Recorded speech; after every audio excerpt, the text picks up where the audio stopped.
اٹھایا جامع مسجد بنارس میں جو گیان واپی محلے میں واقع ہے، اس واقعے نے اس ملک کے نہ صرف 20 کروڑ مسلمانوں کو بلکہ ملک کے سنویدھان پر یقین رکھنے والے، بھروسہ رکھنے والے اور ملک کے سیکولرزم کو ماننے والے انصاف پسند تمام شہریوں کو بہت ہی صدمہ پہنچایا ہے، چاہے وہ کسی دھرم سے تعلق رکھنے والے ہوں، کسی علاقے سے تعلق رکھنے والے ہوں۔ جیسے مسلمان اس واقعے سے بہت ہی رنج کی حالت میں ہیں، اسی طرح ہمارے بہت سے ہندو بھائی، سکھ بھائی اور دوسرے ورگوں کے لوگ جو اس بات پر یقین رکھتے ہیں کہ ہمارا دیش مذہب کا گلدستہ ہے اور یہاں مختلف دھرم کے ماننے والے لوگوں کو یکساں طور پر عزت دی جاتی ہے اور ان کی عبادت گاہوں کی حفاظت ہوتی ہے،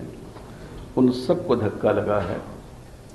ہمیں صرف ایک مسلمان کی حیثیت سے نہیں بلکہ اس ملک سے محبت کرنے والے ایک شہری کی حیثیت سے بھی ہمیں اس واقعے سے بہت رنج پہنچا ہے۔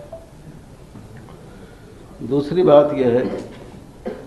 کہ یہ جو بات کہی جاتی ہے گیان واپی مسجد یا بعض اور مسجدوں کے سلسلے میں کہ مسلمانوں نے کسی دور میں مسجد کو گرا کر مندر بنایا، مندر گرا کر مسجد بنائی، یہ بالکل غلط ہے۔ سب سے پہلے تو آپ کو اسلامی تصور کو سمجھنا چاہیے، اسلام کی سوچ کو سمجھنا چاہیے، کیونکہ اسلام میں غصب کی ہوئی زمین، دوسروں کی چھینی ہوئی زمین پر مسجد بنانے کی اجازت نہیں ہے۔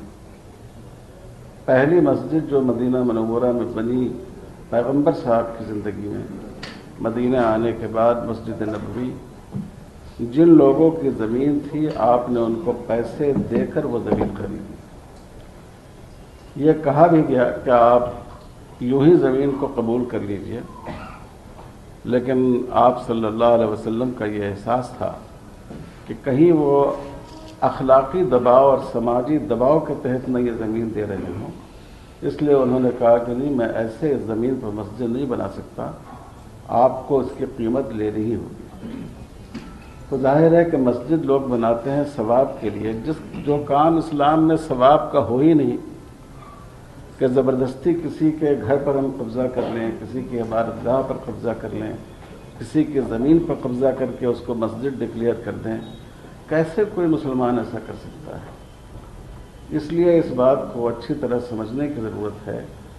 کہ اسلام اس کی اجازت ہی نہیں دیتا۔ مسجد تو الگ بات ہے، ہمارے جو اسلامی قانون کے ماہرین ہیں انہوں نے لکھا ہے کہ اگر کسی کی زمین پر بلا اجازت زبردستی ہم وہاں نماز پڑھنے لگیں، آدمی یوں ہی نماز پڑھ لے، تب بھی اس کی کسی خاص شخص کی ملکیت میں کی زمین پر اس کی اجازت کے بغیر، تب بھی یہ ایک ناپسندیدہ عمل ہے۔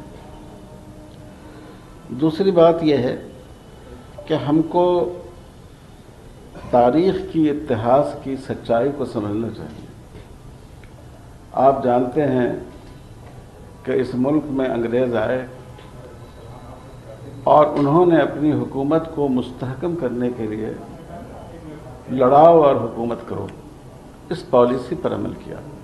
جب 1857 میں انہوں نے دیکھا کہ ایک خدا کی عبادت کرنے والے اور بہت سے دیویوں اور دیوتاؤں کی پوجا کرنے والے دونوں ایک صف میں کھڑے ہوئے ہیں انگریزوں کے خلاف، تو انہوں نے باضابطہ یہ پالیسی بنائی کہ ہندوستان کی تاریخ کو، یہاں کے اتہاس کو ایسا رنگ دیا جائے جس سے جو دو بڑی قومیں ہیں یہاں کی، ہندو اور مسلمان، ان کے درمیان آپس میں دوریاں پیدا ہو جائیں۔ یہ میں کوئی اندازے کی بات نہیں کہہ رہا ہوں، اس زمانے کی کا ریکارڈ موجود ہے، اس زمانے کی گورنمنٹ کے جو نمائندے تھے ان کی تحریریں موجود ہیں، اور جو انگریز اتہاس لکھنے والے لوگ ہیں ان کی تحریریں موجود ہیں۔ تو ہمیں یہ بات سمجھنی چاہیے کہ یہ ہندوؤں اور مسلمانوں کے درمیان نفرت پیدا کرنے کے لیے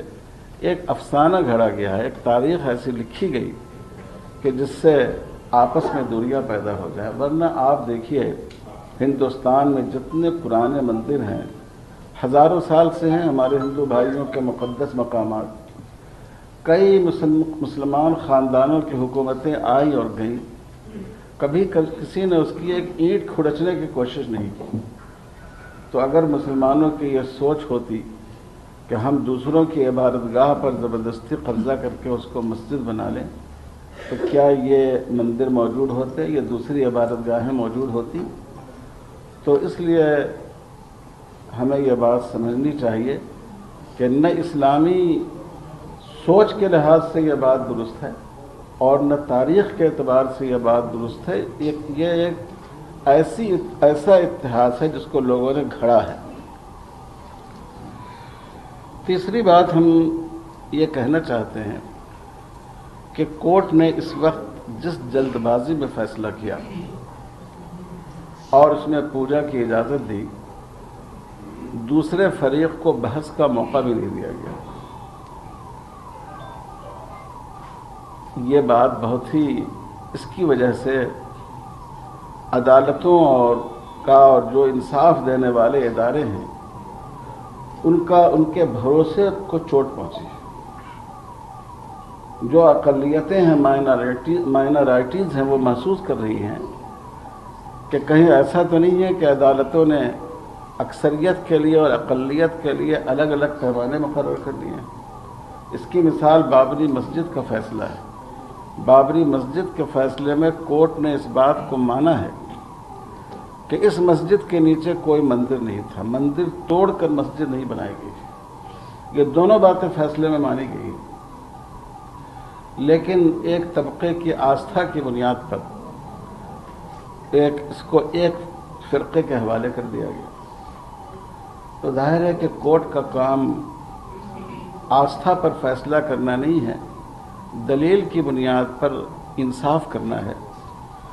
تو ہمیں بہت اس بات کا احساس ہے ہم سب لوگوں کو کہ آخری جگہ جہاں انسان انصاف کی امید رکھتا ہے وہ ہماری عدالتیں ہیں، لیکن ہماری عدالتیں بھی ایسے راستے پر چل رہی ہیں جس سے لوگوں کو اعتماد کو ٹھیس لگ رہی ہے، لوگوں کا بھروسہ اس کی وجہ سے ٹوٹ رہا ہے۔ یہ بات صرف ہم نہیں کہہ رہے ہیں، یہ بات ملک کے بڑے بڑے قانون داں اور جو قانون کے ماہرین ہیں وہ بھی یہ بات کہہ رہے ہیں۔ تو یہ اس پر ہمیں صرف ایک مسلمان ہونے کے حیثیت سے نہیں، اس ملک کے ایک شہری ہونے کے حیثیت سے افسوس ہے کہ ہم سب کے بزرگوں نے، پرکھوں نے آزادی کی لڑائی لڑ کر، قربانیاں دے کر ایک ایسے دیش کا تصور کیا تھا جس میں مختلف جاتی کے لوگ، مختلف دھرم کے لوگ کاندھے سے کاندھے ملا کر رہیں گے، لیکن آج کے حالات میں اس اتحاد کو، اس یکجہتی کو توڑنے کی کوشش کی جا رہی ہے۔ آخری بات ہمیں یہ کہنی ہے کہ 1991 کا جو فیصلہ ہے، 1991 کا جو گورنمنٹ کا قانون ہے اور جس میں یہ بات ورشپ قانون، جس میں یہ بات کہی گئی کہ 1947 میں جو عبادت گاہیں جس طرح تھیں ان کو اسی طرح تسلیم کیا جائے گا، یہ بڑا اہم قانون ہے،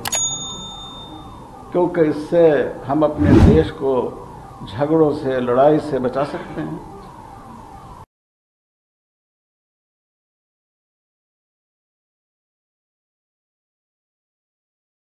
بڑے بڑے مندر جو بودھ وہار تھے ان کو توڑ کر مندر بنائے گئے ہیں، یہاں تک کہ پوری کے مندر کے بارے میں یہ بات کہی جاتی ہے، اس کی تاریخ، اس کا اتہاس پیش کیا جاتا ہے۔ تو اگر اس قانون پر ایمانداری کے ساتھ عمل نہیں کیا جائے گا تو بہت سے جھگڑے پورے ملک میں شروع ہو جائیں گے۔ اس لیے حکومت کو چاہیے کہ پوری قوت کے ساتھ اس کو نافذ کرے، کہ وہ اس قانون کی روح کو صحیح طور پر عملی زندگی میں پریکٹیکل طور پر لانے کی کوشش کریں۔ آپ کو معلوم ہوگا کہ سپریم کورٹ نے اپنے فیصلے میں بھی یہ 1991 کے قانون کی اہمیت کو تسلیم کیا اور اس نے اس کو اور تقویت پہنچائی۔ تو اس لیے ہمارا حکومت سے مطالبہ ہے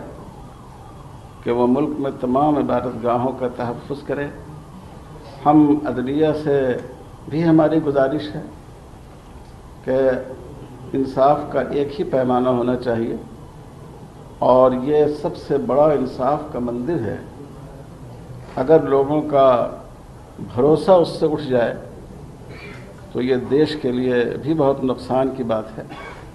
اور یہ اس دیش میں جو اتحاد ہے، بھائی چارہ ہے، اس کو متاثر کر دے گا یہ۔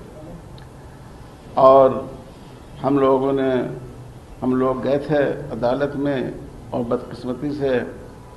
وہاں بھی وہ درخواست رد ہو گئی ہے، ہائی کورٹ میں بھی، لیکن انشاءاللہ ہم اس کے لیے سپریم کورٹ بھی جائیں گے، اور ہم نے طے کیا ہے کہ ہم جو صدر جمہوریہ جو ملک کی آئینی سربراہ ہیں، ہم ان سے بھی ہمارا وفد ملاقات کرے گا۔ میں امید کرتا ہوں کہ آپ حضرات صحیح طور پر اس معاملے کو پیش کریں گے۔